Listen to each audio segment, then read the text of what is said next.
Hey guys, welcome to the new movie review for Rocketman. Far out.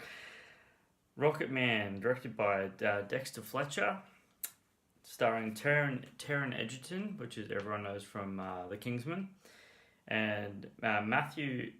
I think he pronounced his last name Elsley, and Kit Connor. So Matthew Elsley is the the young version of him, and then Kit Connor is the teenage version of him, of Elton John. So this is a biopic of Elton John. Um, Man, I don't even know where to begin. What? Okay, well, actually, I want to begin here. Um, I personally, and this is just me personally, I would not take an immature person to see this movie only because of the context of the drugs and the sex. It doesn't visually like intensely go into it, but the idea is very heavily pressed upon because obviously Elton John is gay. Sorry. Um, One of the funniest things I want to talk about in this review that I was like, sort of like, I just didn't know, and I was really surprised watching this movie was the fact that Elton John actually got married to a woman. I didn't know that. I was really surprised to find that out.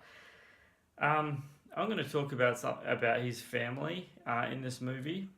This is a brilliant movie, guys. It really is. Taron Egerton smashed it as Elton John. In fact, there are several scenes in this movie that it was like, whoa, wow, you really look like Elton John. But a lot of the time, he just looked like Taron Egerton, in my opinion. It just like a dressed up Taron Egerton. But when there's a few scenes that I genuinely thought, oh wow, that actually looks like Elton John, like a lot, yeah. Um, so it really starts off when he's a little kid, like a really young fella. I think it was 5. I think that's where they started his age at. And one of the hardest things to watch that was really it was really sad, guys. It was really sad. It was really gut wrenching. Was how he got treated by his father, not physically. They didn't show that he got beaten or anything like that, but he was so like really stern, really strict, no physical love in any way, shape or form. Any way, shape or form. Like didn't touch him, didn't hug him, didn't even shake his hand.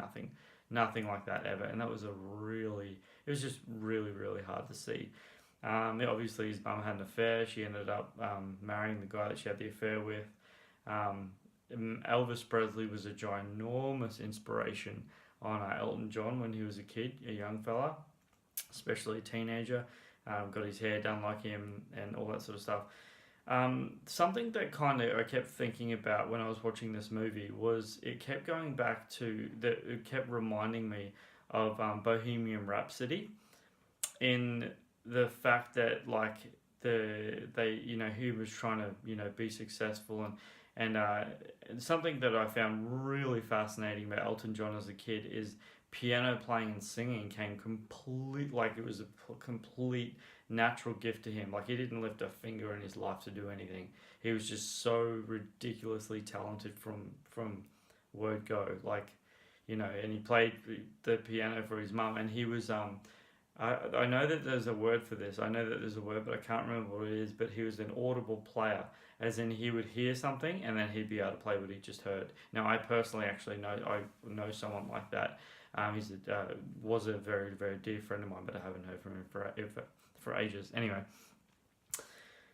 Taron Egerton, if you don't know this, he sang everything. None of it was dubbed over like it was in Bohemian Rhapsody. They didn't just edit the voiceover, but Taron Egerton did all his own singing in this movie. If you are a massive Elton John fan, I would say 100% see this movie, which, Elton John's Elton John. Like, he's one of the biggest stars on the planet. Actually, that's another thing that I found was really fascinating about this biopic movie, is he was so ridiculously wealthy. I knew he was rich and he was successful and whatever, but the way they played out in this, he was really wealthy and like so successful. In it, he even states that he literally took every drug known to man, literally, and had intercourse with anything that walked, like anything and everything. So, which was, um, to be honest with you guys, I'm not gonna lie to you, it's a really gut wrenching movie. It really is. Where he is today, at the end of the movie, it said that he's been 28 years sober, which is phenomenal.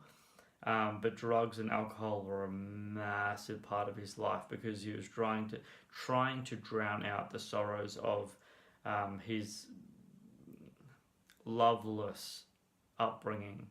It wasn't physical; it was just loveless. They just didn't. He was just a kid, and his mum even told him at one stage, I wish I'd never had you. And his relationship with his parents were really sad, really sad.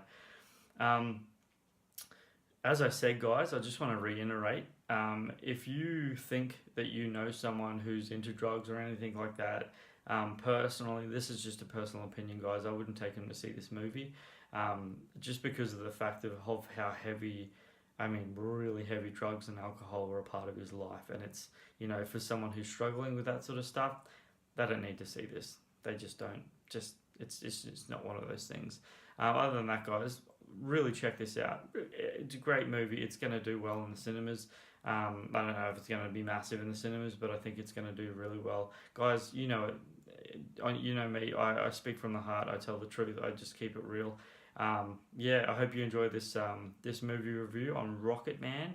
And leave a like if you like it. And till my next review, you take care. Thanks, guys. Bye.